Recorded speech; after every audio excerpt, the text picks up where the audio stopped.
Thank you for your interest in downtown revitalization, and thank you for your interest in this project. But most of all, thank you for all taking times out of your very busy lives and showing up and being willing to participate in the process tonight and providing us with your thoughts, hopes, and fears about this project. We're very much appreciative of the turnout tonight, a little bit overwhelmed actually by the how many people have shown up, and we thank you for that. Quickly, we'll make our way through some introductions so that we can get to the meat of the matter, the heart of the presentation. Lined up on the wall here, we have from my colleagues from the Foundation, Lee Salter, Shannon Phillips, and Rachel Hatch, and then our development partners with K2 Development, Alan Knott and Daniel Knott. All of the folks on the wall there, I believe, are scheduled to do some presentation, and I think Shannon Phillips is going to kick us off. So, Shannon.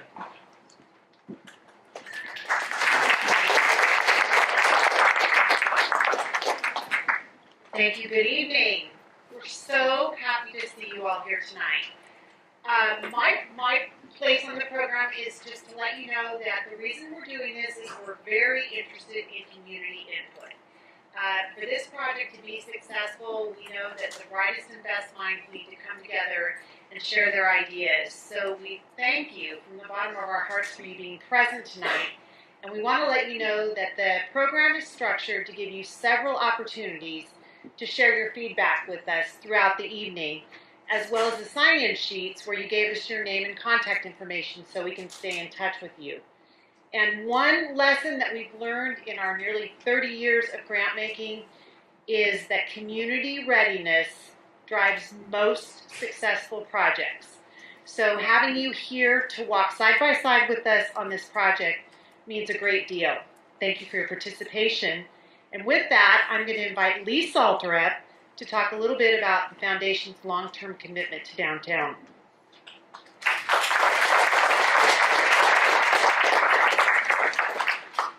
Good evening, everyone. 10 years. It was probably 12 or 13 years ago. We were in Nepal deciding whether to get involved in the conflict resolution area.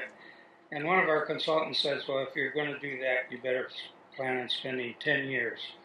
And so we thought that over, and we went back to him and said, well, if you'll be our consultant for 10 years, we'll do that. And he said, wow. He did, wrote a book about 10-year, decade grant making. We ended up thinking it was so good that we have applied that to our Children, Youth, and Education program, our scholarship program, our Yosemite Institute program, and I'm forgetting one, the international program. And so that is what we're doing with this program.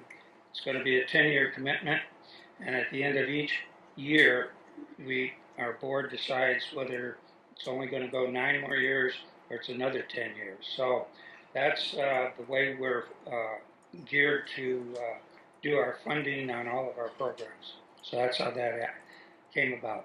Thanks.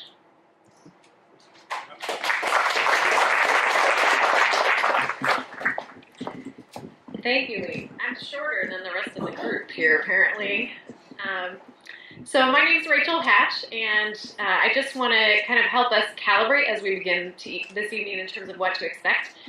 Several kids have joined us, and they're downstairs. So if you're one of those people who has a kid or is a kid who's thinking about, I'm looking at you, Morgan, who's thinking about potentially creating something, there's an activity that's set up, and we just want to thank the Shasta County Arts Council, and especially Deborah Lucero and Susan Emerson for offering that. It's a creative Lego kit, and the basic idea is we want to provide the kids with the creative prompt. Well, what would you build, as we're all thinking about that question? So if any of them are bold enough to share with us at the end of the night what they've created, they're going to take those home, and hopefully it can be inspiring for all of us as we think about the future. A couple of other things to expect tonight. First, we're going to do some live polling that's interspersed throughout. There is a whole range of things that we need to get community input on in order to be hopefully successful in this grant process, and so we'll walk you through that once we get there. But just know that that's coming, and if you would prefer a paper copy, if you're not really a mobile device person. We have some of those as well. There's an opportunity for written input, and that's especially, we had to think about how to design tonight when the RSVPs creeped up like above what we expected for this kind of conversation. So we really tried hard to think about a design that would make efficient use of everyone's time and where we could really get the input that's needed for the project. So there's going to be a written portion. I sound like, my mom's a teacher, so I sound like I'm channeling her right now. There will be a written portion of the evening. And then we're going to be available afterwards. The team who you met, we're all available to stay on site. The suggestion has been made to go to Maxwell's for any of the deeper conversations that might need to happen later. And so, the truth comes out in those moments. So just know that that's an option. And just to my colleagues and the team over here, I'm going to do my best to share some of the highlights and some of the choice points around this project, but I'm hoping that you all have a microphone over by you, so feel free to expound on any point as John pushes it away from him. Because there are different people who have been going deep on different parts of this project. It's a really large-scale potential. There is an FAQ. I think a bunch of you have it already. We have some more copies in case you're interested. And this is really our best attempt, again, making efficient use of everyone's time to just, already we're starting to have a grasp of what some of the concerns are about this project, what some of the people are hoping for, I would live downtown in this project if, so those kinds of things. We're already starting to hear those, so the frequently asked questions is really an attempt to distill those, put them in one place, and to provide that as a resource. It's a little geeky in parts, so if you really like to go deep, there are some pieces in that for you. Michael Flanagan from Shasta County Arts Council is videotaping. Thank you, Michael. And that was because we heard from different people who said, I really wanted to come, but I couldn't make it. Can you share what happened? And so he has agreed that he's going to do this capture, and it will be shareable by December 1st, which is Friday, if I'm correct. We'll also share the poll results. If you're a data person, sometimes I think it really helps to get the actual numbers around things. So we'll share those by Friday, and then also a summary of the written feedback that people are going to be sharing. And thanks to some of you who are in this room who have agreed to join me tomorrow afternoon, John Truitt, and actually sift through some of that written feedback, because we anticipate there will be themes that will rise to the surface, and we want to get the full range and the texture of what people are thinking and feeling about this potential. Okay, so that's a little bit of what to expect. Kind of taking a step back, Lee mentioned that there's the 10-year commitment to community vitality and specifically to downtown Reading revitalization. So I'm the newbie to the McConnell Foundation, and those of you who have been in this community for a long time, you know that the mission of the organization is to help build better communities through philanthropy. A lot of that work, I think, has linked to community vitality, even if it wasn't called that necessarily.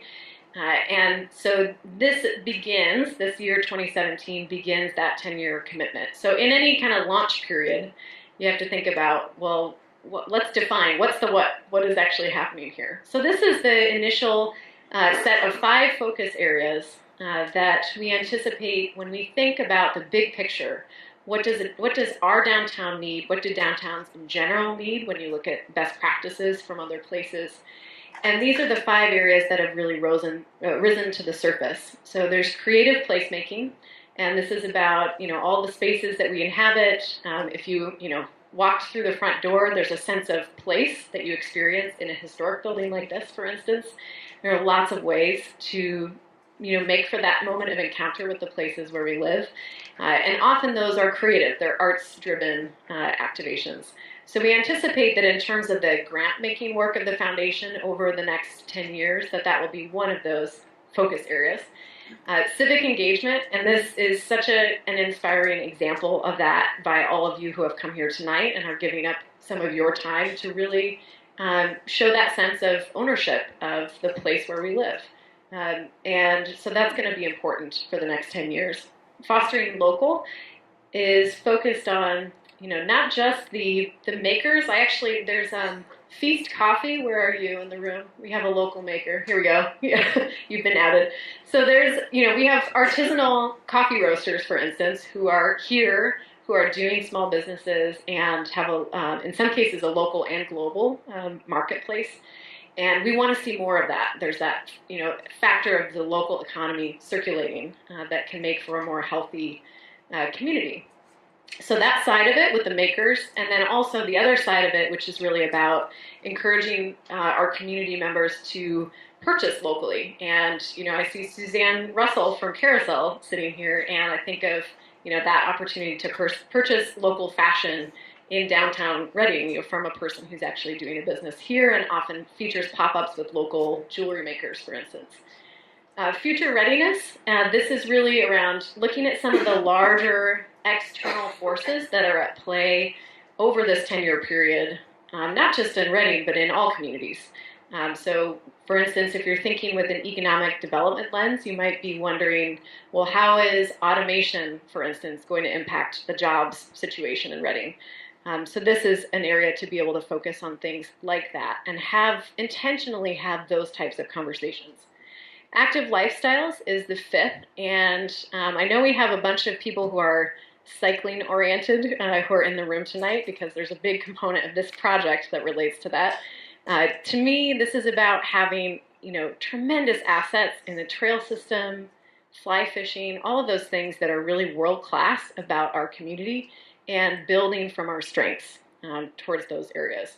So just to say that these are 5 focus areas, and the big systemic issues, which we all see on a daily basis, really provide the backdrop for that. Things like public safety, educational attainment here, health and well-being, the economy. So all of those are part of this system, this complex system. And we're in the launch phase of trying to figure out, well, how do we begin to engage with the local community around accelerating positive change in these 5 directions. So that's big picture. You're here tonight because there's a specific project that drew you.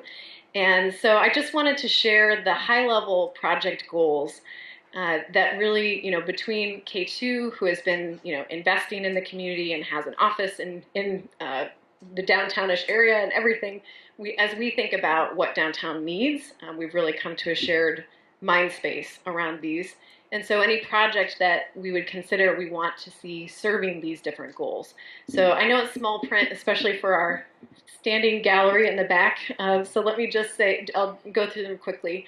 First, we want this project to positively impact surrounding businesses. And we need to think about all the ways that anything in the built environment can affect neighbors that are around it. Establishing a sense of place downtown. Right now we see that in pockets. There are some interesting changes that are happening. And so it's, well, what's the character of that particular neighborhood and this particular neighborhood, and how can we foster that sense of place? Increasing housing supply, especially in the central business district. So that really refers to the core of the core. I think of downtown as a broad area that encompasses, some of the neighborhoods surrounding it, but especially in the central business district, we want to think about how more people can live there. And we'll talk more about that tonight. Strengthening connections from downtown to our trail system. And I know we have a couple of folks who are working in different functions within the city of Reading. And so to you all, thank you for the work that you've done with regional partners on trying to get the Diesel Horse to Downtown loop, bicycle loop going. We're really excited about that, strengthening that connection as one example, but really through the whole community. Fostering architectural identity. A couple places you may have seen just in the past year where a business owner or a property owner has just revealed the red brick that's been hiding all along underneath stucco, for instance. And that really starts to change the visual character immediately. So we want to think about how this project can help foster architectural identity. Increase land use densities downtown. And this really is the big picture of when you look at planning a community, how do you define strategic growth areas and areas where there ought to be more density, and then other areas where there's wide open spaces, which is another thing that I know a lot of us love here. Closing the economic feasibility gaps for future development. And one of the things I think about here especially is We don't have a lot of market rate housing in our downtown at the moment. There needs to be kind of a demonstration of, well, would people who would seek market rate housing go for that? And so we need to have some examples to be able to point to in terms of the market analysis if we want to see more of that mix of both affordable and market rate housing. So you'll hear more about this in a minute, but this project has a mix of affordable and market rate. Attracting retail business downtown. And you can think of your favorite underutilized or vacant spot in town, and we all walk by them all the time. And there are a lot of property owners and managers who are tending those spots and trying to figure out who's the exactly right tenant for that. And we want to attract more people to feel like there's a sense of destination in downtown that they might want to put their business there. Growing a culture centered on community, arts, and entertainment. We stand here today within the Reading Cultural District. This is a brand new designation. The state Arts Council has decided there are 14 communities across the state that are really in this pilot set of communities that get this designation. And it comes with a whole lot of free to the community exposure on tourism sites like Visit California. So we have an opportunity to take advantage of that in this project and serving the needs of underrepresented populations. And this, encompasses a whole range of ways that you might define that. And the affordable housing is one piece of it. Okay, so here's the project goals, high level. Now, a couple of problems that need to be solved, and they are community scale problems. They're problems as wide as the state of California and across the country. Housing is one of them. In our particular central business district, we have a 9-to-1 ratio of jobs to housing. So we all know what that looks like. It means that people come into downtown to work, and maybe they go to lunch someplace if they're lucky, and then they leave at 5 o'clock, and downtown becomes empty, becomes a ghost town. We want to see a lot more people coming into downtown, say at 5 o'clock. There being a chance for them to turn on the lights in their home and to be able to look out on the street, activate nightlife, and all those things. So this is one of the problems we're trying to solve, at least partially, with this potential project.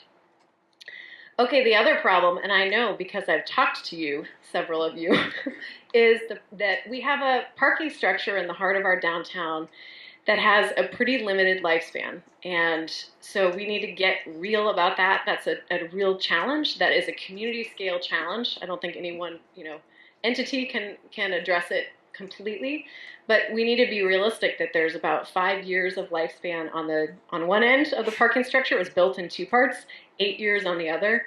And so as these projects go, they take years, and we need to figure out, what's going to be done about that. We want to be, K2 and the McConnell Foundation, we want to be part of the solution. So we're going to share a couple of the approaches that we're specifically taking to that tonight.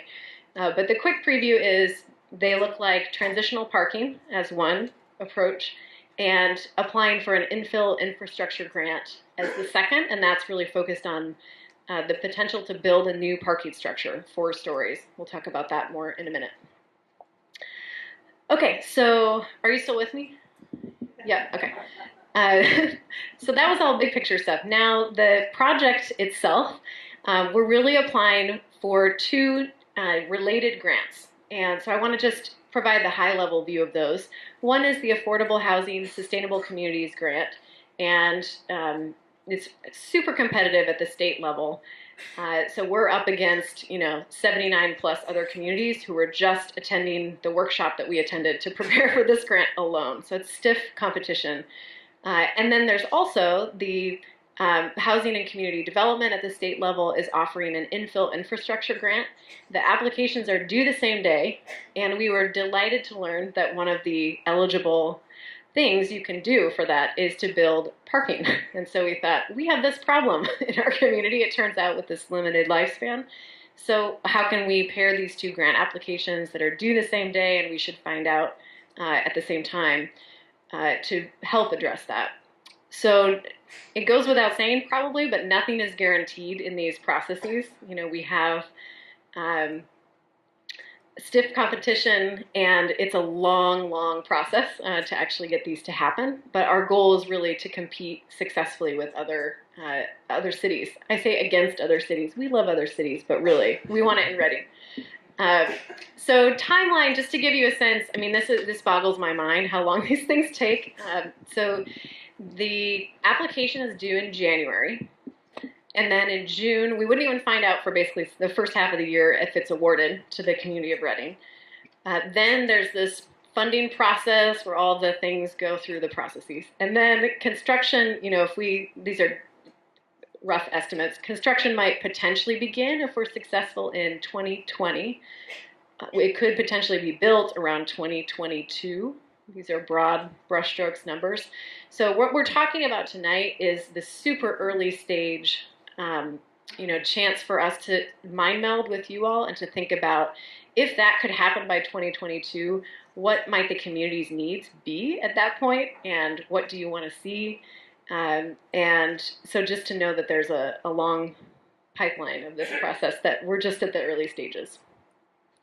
Okay, here's a map of the project site. So you can see this is at the corner of California and Tehama. So this is on the current parking structure on the northern end of it.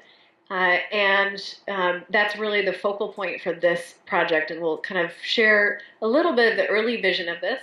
This rendering was created by Russell Studios, and this gives a sense of just the high-level view of what it involves and how it might feel differently to be standing at the corner of Tehama and California if this were to be successful. So to orient yourself, so here's this building on the corner, potentially, and you can see the kind of round circular part of Shasta College just beyond it. So if that helps to kind of visually anchor where we're at and what we're talking about here.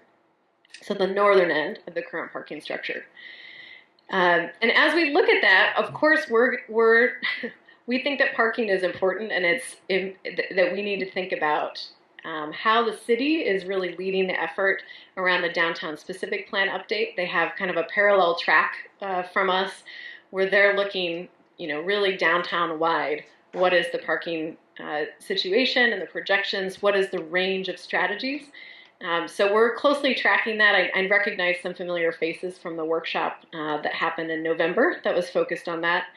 And so whatever happens in this project, ultimately, will need to be in concert with that strategy. So we are hopeful that it's going to be a well thought out, well executed strategy. We want to see a wide range of, like, a menu of options, creative options for how it can be addressed. And so we'll, continue to track that as we move towards this process. Okay, so some numbers, if you're a numbers person. So currently, if you look at that project site, there are 253 parking spaces that are on the northern end. That's both floors on that northern end. And that's our project site. So, immediately we need to be thinking about, well, what happens with 257 spaces at that site? And so one of the things we're excited about is the opportunity to go after this infill infrastructure grant to potentially build a 4-story parking structure. This, in terms of the count, so this shows just the first and second floor of those 4 stories. And so you can see the counts are in red: 33 on the first floor, 31 on the second floor. And I should mention here, this is, as we think about any one project, it's important to try to imagine, well, what else does it make sense to have happen on that site? And so we want to think about things like, maybe there's a building that's near the proposed parking structure. Maybe it's a grocery store to try to address some of the food desert issues that we have in downtown. There's a whole range of things that we want to think in terms of. So that's the first and second floor. Here's the third and fourth floors, so 78 spaces. This is in our early kind of conceptualization of it in both of those.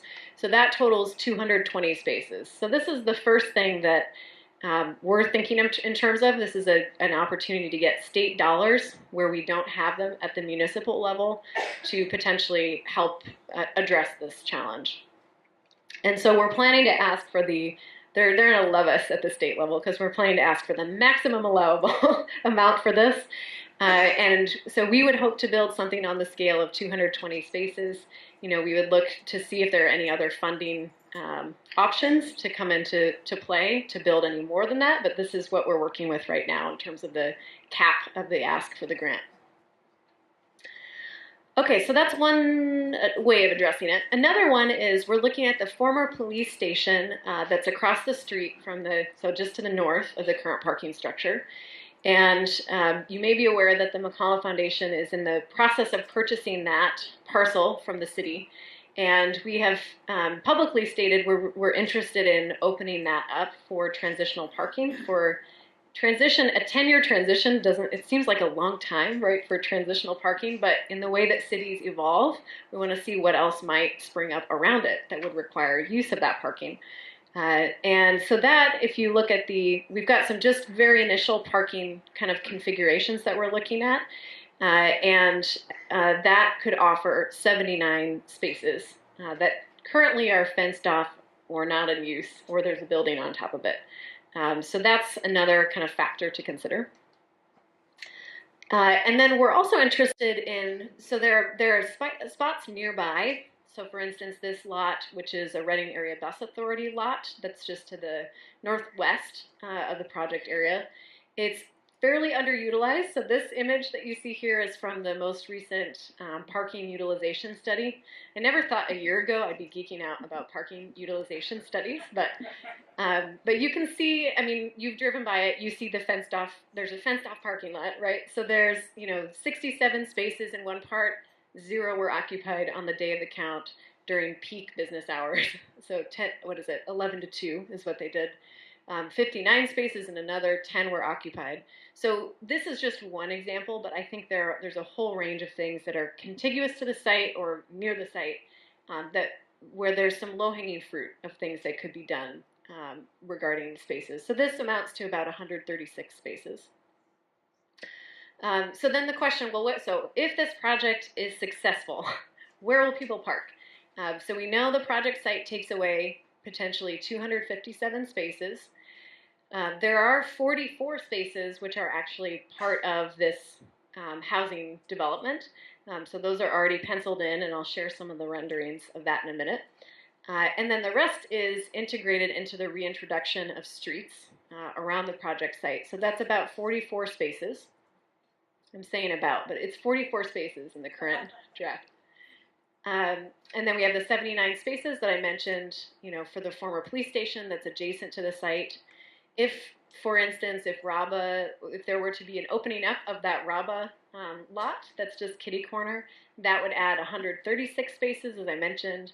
So, if you look at net, this is a total, if you were to look at these pretty low-hanging fruit solutions contiguous to the project area, this total is 259 spaces. So losing 257 and having basically, if we're successful in those. And then if we get the infill infrastructure grant, which please cross your fingers for us when you leave here tonight, then that would add another 220 spaces or so on that middle block of the parking structure.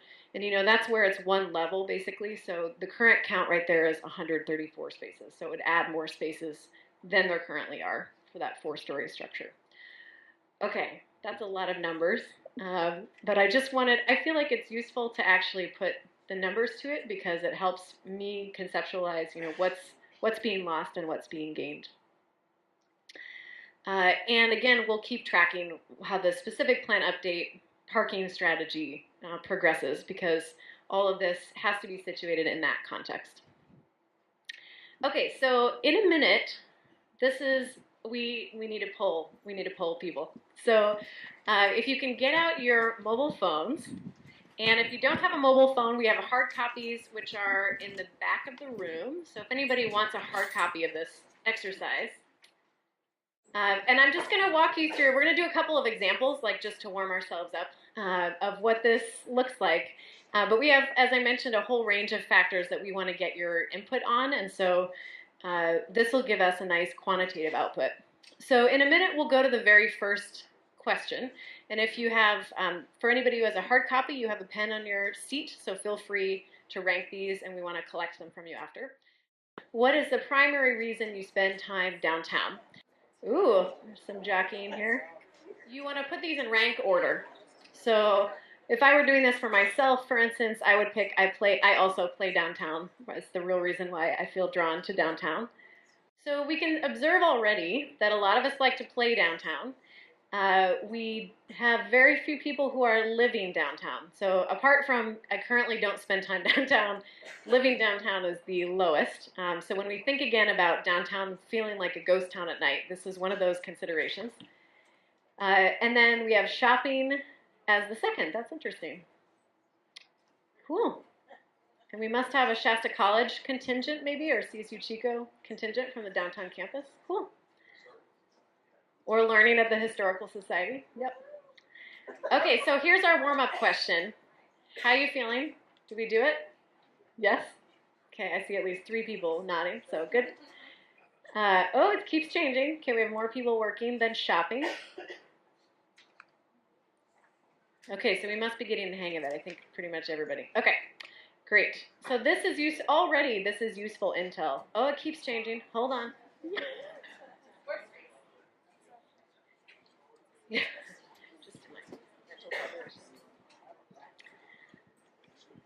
So part of our work is to grab the written ones at the very end and start to tabulate those combined with this. I've got a question. Is it a question about how to use the app? No. With that information, assuming that play becomes the overriding factor of the whole program, how is that going to determine the grant in terms of living/workspaces downtown? Right. So for all of these questions, what we're looking at is we want to think, for instance, with this question, we want to look at as we look at the affordability of the housing. It's interesting to us to look at how very few people actually live downtown, and that's interesting intel to be able to inform the overall.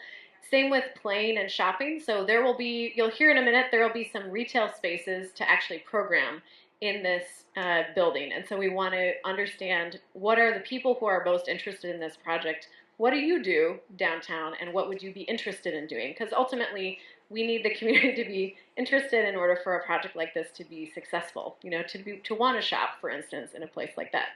Your ranking again, if you think about community vitality, what do you think is the most important out of these 5 factors? So this is another ranking piece. Can you explain creative placemaking again? Yeah, so creative placemaking has to do with often using arts-based kind of activation techniques to be able to really enliven a space. So picture, for instance, you are walking down the street and you see a pop-up art gallery that's happening in a otherwise vacant store window. That would be an example of a creative placemaking effort.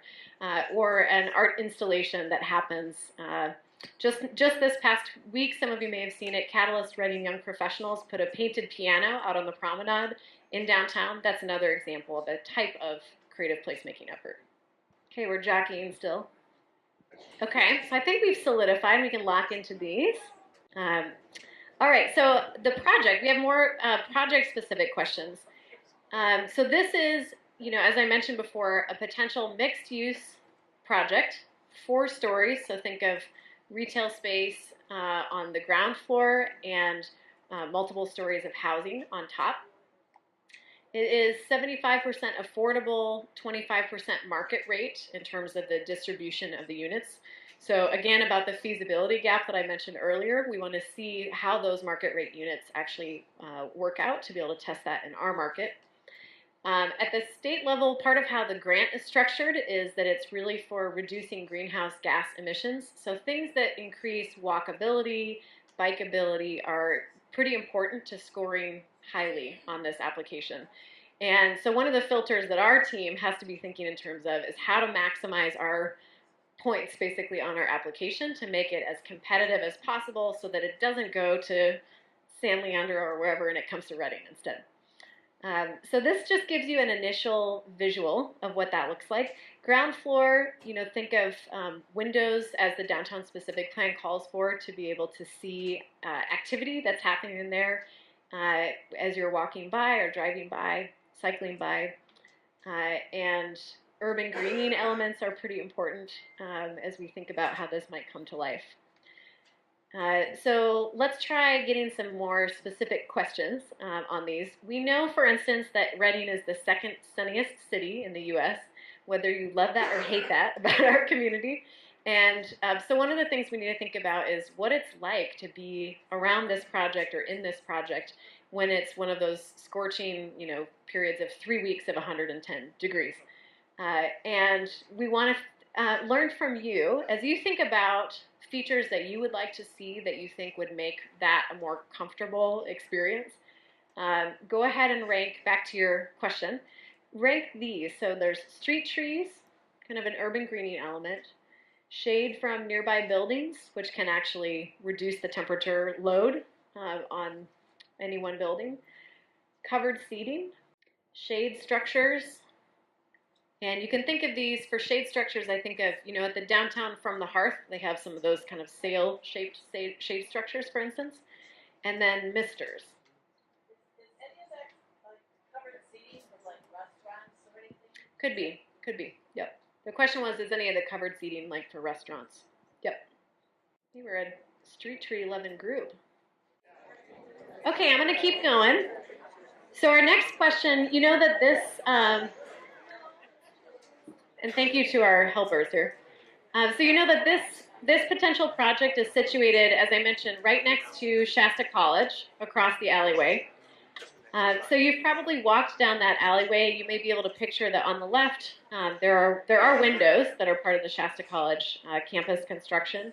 And so we want to focus, we think it's important to focus not just on the building itself, but the application actually asks us to think about how to activate the perimeter of the space, and including the alleyway in our case. So one question we have is, as you think about different ways to activate an alley space, what would make this a vibrant place to you? So for instance, art murals, walkability, urban greening elements, lighting, bikeability. Again, when you think of lighting, are you considering security in the lighting or important security laws? So we have another question about that, about security that's coming up. Yep. Okay, good. This is helpful. Okay. The next question, to your point just now, is related to security. It's related to crime prevention. And so we've been tracking efforts that Viva Downtown and the Chamber have been making to really think in terms of an environmental design approach to preventing crime. Obviously, law enforcement is the large-scale effort for preventing crime, but even the buildings that we design and the way that we inhabit them can also either prevent or perhaps create conditions conducive to crime. So we want to think about that with intention. So here are some of the features, apart from law enforcement, what features do the people in this room feel are important for crime prevention through environmental design? We have activated alleyways, not desolate ones that you feel afraid to go down. Eyes on the street, pedestrian scale lighting, and something like a business neighborhood watch. And I think we have Terry Moravec and Richard Kristoff are here in the room tonight. Can you raise your hands just really quick? So Terry and Richard, on that point of the business neighborhood watch, they've been working in concert with the City of Reading and Reading Police Department to put together kind of a few blocks at a time to put together this neighborhood watch in downtown. Yeah, eyes on the street. So this is really, if you picture, going back to that picture of the building where there's a lot of glass, you can actually see into the activity that's happening. The flip side of that is people who are in can see out. And they, if you can see something, you're more likely to say something, right? There's that whole see something, say something. And so that's really around trying to get more people who are looking and vigilant, I guess you could say, about what's happening around a particular building. Lighting, okay. Good.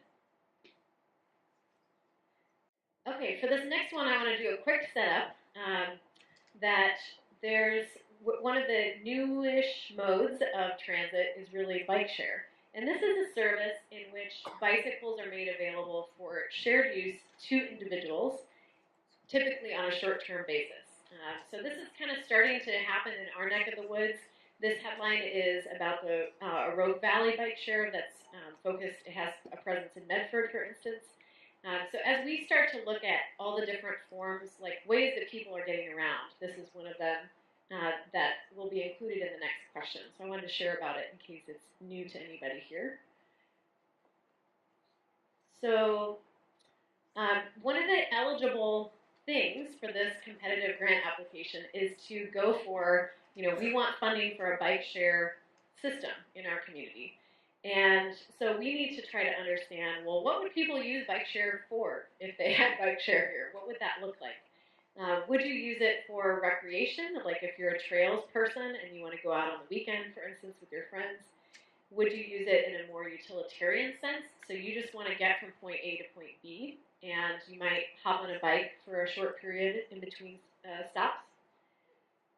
Both, or maybe you're not really a bike person yet. No judgment. That one's not acting the same way on the app as the rest of them are. Pick one. Oh yes, I'm sorry. Yes. Choose one for this one. Because we want to know for each individual what would make you more likely to choose bike share. Interesting. Okay, this is the last call for this question. Good? Okay. We're still going to add all of this paper tabulation, so we'll all be in a cliffhanger moment about this one until tomorrow.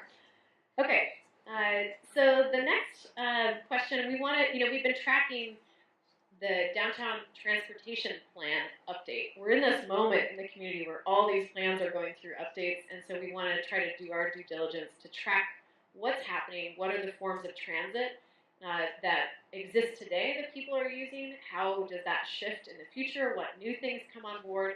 So we're going to ask about that in this next question, but I just want to prime us by giving an example of one of the kind of expanded options that is starting to come onto the scene.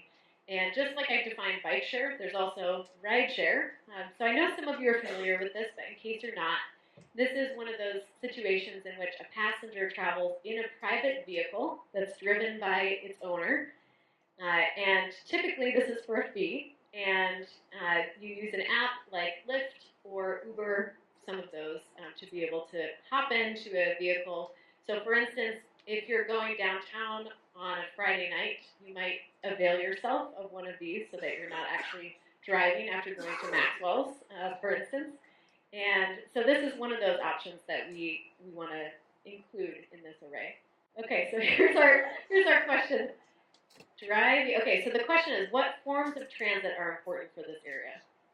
We have driving, ranking. For the downtown area.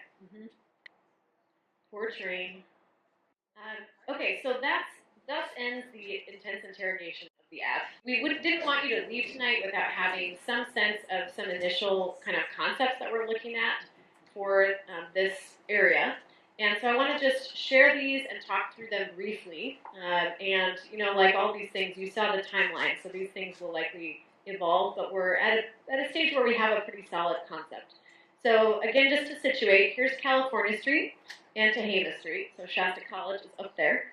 And on the ground floor, you can see around the perimeter, some of the things that we're considering are we think urban greening might be a good idea, and it sounds like this group agrees with that. There's some retail spaces, which are the ones in kind of the orange. And so these could be activated by local retailers if we're so lucky as to attract, somebody from the outside to add some vibrancy. We'd be excited about that too. There's a community center component that's here, and that's especially with the recognition that people are increasingly seeking a live-work kind of model, and so they have more need for a community space within the place where they're dwelling. We have the potential for some outdoor seating. So I know this didn't rank as high as the street trees on our survey so far. But picture, an overhang, so you could be, say you're dining or you're having coffee, and you can actually have some shade. So maybe it's a little more enjoyable for a bit more of the year. And then over here, let me just point out the gray. I mentioned before that there are 24 parking spaces that are kind of part of this development, and then the others, which are around the street grid restoration. So those are in the gray. And then we have some potential for housing on the first floor. And again, going back to the crime prevention through environmental design, picture somebody going home, and they actually turn on the light and they look out and are actually having eyes on the street. In this area, there's a concurrent city project, which is really focused on grid restoration and on trying to think about urban greening components. So that's just a bit to the south. So you can picture Butte Street for that landmark there. And colleagues weigh in if there's something I'm totally missing. Yes, yeah, yep. And we should mention this is a widened alley, I think 13 feet wider than it currently is. And that's partly because, if you're going to activate it, you need to have more lanes for different types of activity. And also because we know that the businesses that are up and down that alleyway have needs to be able to accept deliveries there, for instance, like they have all of their goods dropped off there. There needs to be a chance to repair and access maintenance boxes that are in that kind of back alleyway. So here is tiny, tiny print, but this is the biggest I can make it. And this is the visual of what the housing might look like. So you can see here a mixture of 2 bedroom, 2 bathroom, 2 bed, 1 bath, 1 bedroom, 1 bath. So there's 79 units if you think about those 3 levels. And again, remember that this is 75% affordable, 25% market rate in terms of these units. And then in the alleyway, so one of the things we've been looking at, really inspired by the cultural district designation and the need to figure out different ways to activate the alley. What if there were things like, these, they don't look like this necessarily, but some art mural, panels that are actually here that could be activated perhaps by local artists or some amazing rock star artists. And this would be part of what the Shasta College, students and faculty might see if they're inside of that building. Those panels go up to like the second floor so the people that live in those second floor and above aren't having to be seen by students in what I'm saying? Yeah, you're wondering about the privacy for the residents who are there. Yeah. So we want to be thinking in those terms, and even thinking about, in a stairwell, having natural light that comes into the stairwell encourages people to use a stairwell, for instance. So if we want a more healthy community, that's one of the types of things we could consider. And then this is a final set of renderings. I should have mentioned that these are produced by Cushman Architects, and there's larger block versions of these downstairs. So if you're like on your way to Maxwell's afterwards and you want to swing by those renderings, they're available for a closer look. For me personally, the one in the upper left really helps me to visualize, if you imagine those multiple stories in 3-dimensional format, what that might look like and feel like. Deborah has a question. Currently not anything going on the top of the building. Oh, yeah, interesting. So I'm gonna turn us over to, we're gonna go quiet for a couple minutes, and so I want to give you a heads up about what we're about to do. And so this is to, you should have a card on your seat. So if you can find that and find your pen, they look like this. So if I let myself hope about this project, my hope is that, and to fill in the blank from that. So you might find yourself thinking like, well, what might happen next if this project happens? Or, oh, I really hope that I can, live in it. Or I really hope that I can bike to it. So you may have a range of things here. So I'm just going to have us go quiet for 2 minutes and make sure that you write down your thoughts because we want to check these out. 2 minutes.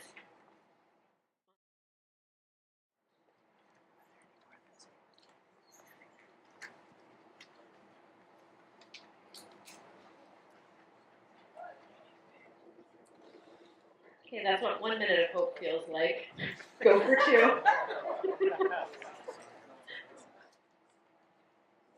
Okay, there's 2 minutes. So now, if you could, flip it over, and here's our prompt.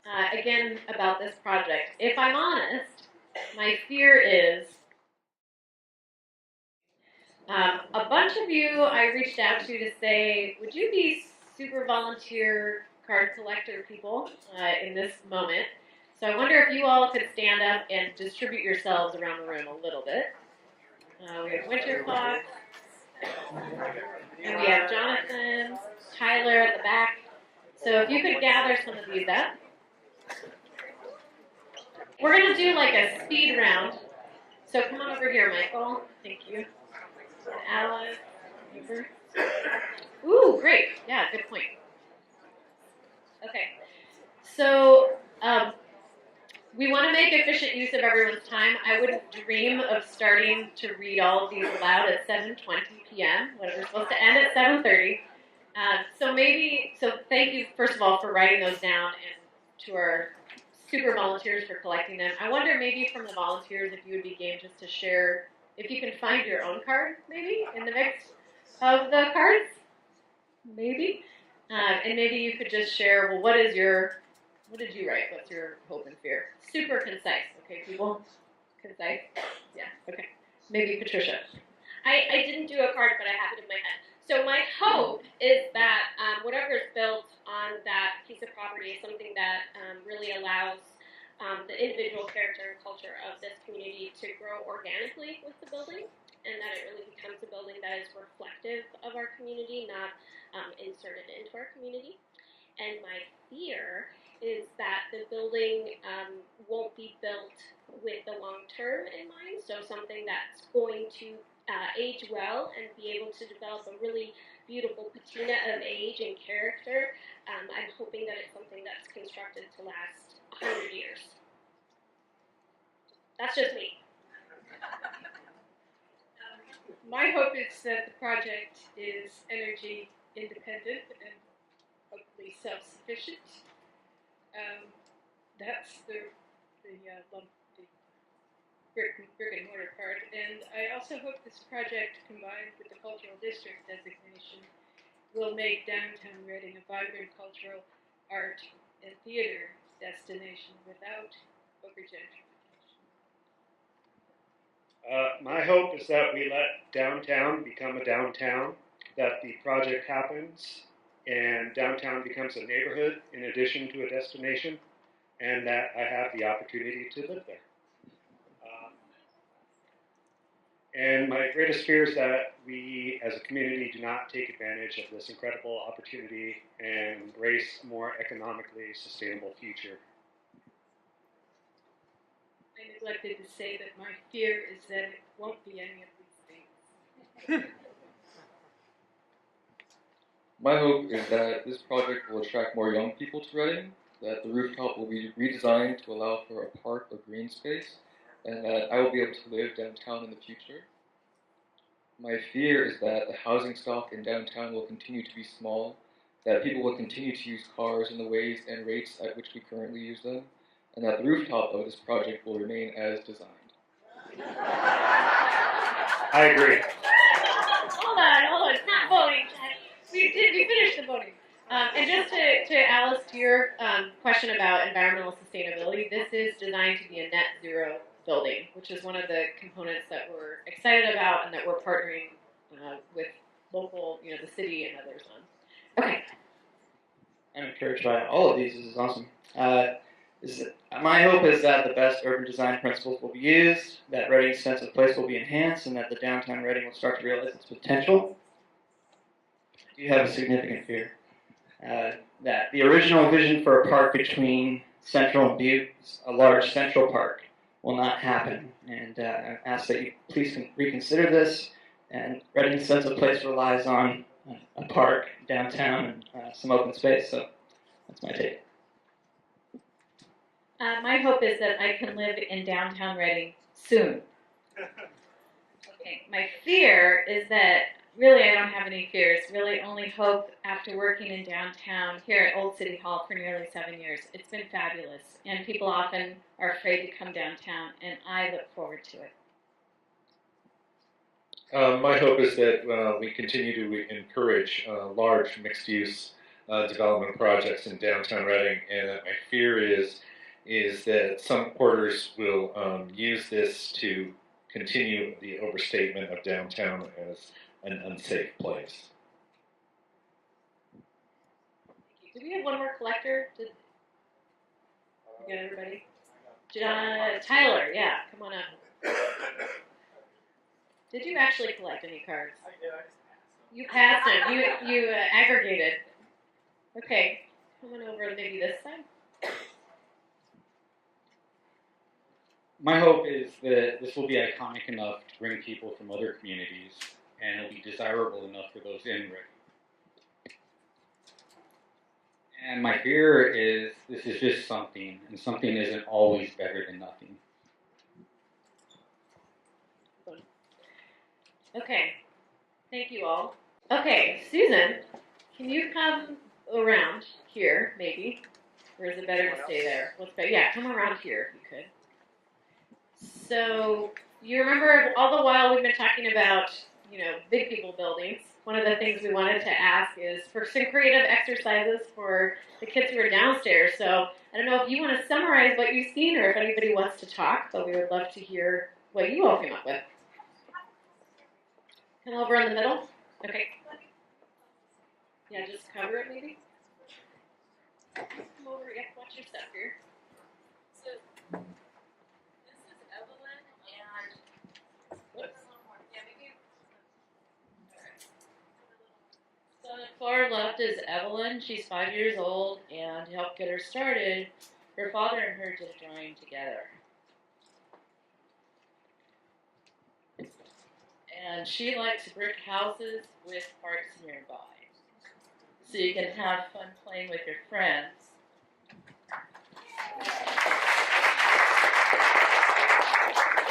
And she also did this Lego house. So the door opens.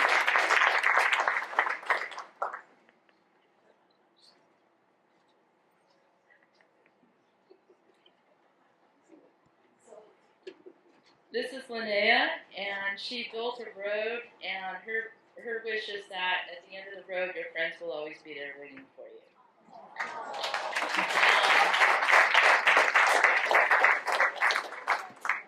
She did a picture of an eye. She'd like to see an eye painted on the outside of the building. So I guess it would be the all-seeing eye.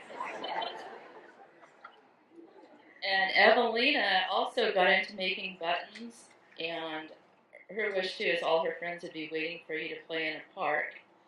And then she also did a drawing of a giraffe.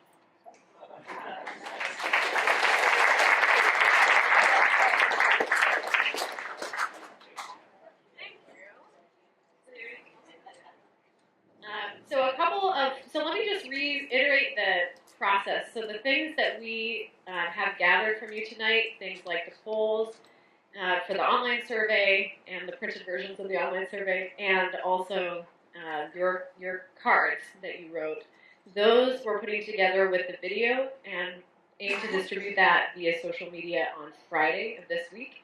I'm going to leave a stack of my business cards, so if anybody wants to have that emailed to them, happy to do that also. Some thank yous. We want to say thank you to the kids for sharing what they made, to the Arts Council for hosting us, a team of architects who have been part of different pieces of this process along the way, Cushman, Russell Studios, and Ryan is here tonight, Trilogy Architecture, and also the City of Reading. One of the kind of things that happens behind the scenes with these types of applications is that there's a tremendous amount of work that any municipality has to put in to be willing to go for one of these. And I personally think it's incredible that the city was willing to put that level of effort in for the current K2 Dickers building, and then again to put that level of effort in for this project. So we want to extend sincere thanks to the city and to some of you who are here tonight. So if you do want to stay in the loop on this project, there's also a really easy way to subscribe to the Foundation's newsletter. So there will be project updates that happen as we go forward. Thank you all for coming tonight. I want to reiterate that the project team, maybe we can disperse a little bit so we're not all in one bunch, but we want to spread around the room because we know there may be more in-depth conversations that some of you want to focus on, and then likely there will be a tootle across the street to Maxwell's a little bit later.